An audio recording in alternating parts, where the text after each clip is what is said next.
طبعا الدقيقة السابعة هي الفانيلا رقم 7 هي رونالدو، وبالتالي تاريخ الريال مدريد.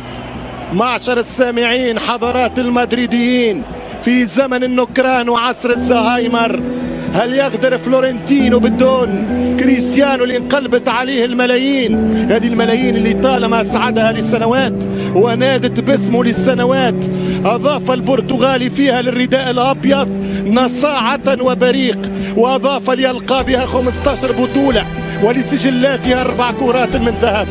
كريستيانو اللي اطلقت عليه من سنوات صاروخ ماديرا كبير فنشال، طعنه احباؤه قبل خصومه ونكره الاقرباء قبل الابعاد. كريستيانو الهداف التاريخي للمرنجي وهداف الشامبيونز اللي براسه جاب الكوبا ديل ري وبساقه جات الشامبيونز وبقدمه من شهرين جات مونديال ابو ظبي. كيف نسيتم هذا؟ كيف تتنكرون لهذا؟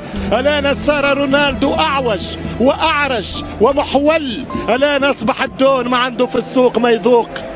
لا، لم ينتهي يا سادة رونالدو، ما زال العالم سيشاهد أهدافه ويستمع بألقابه ويفرح لألقابه. لا يا سادة، لم تنتهي صلوحية البرتغالي ليباع في المزاد يا معشر مدريد.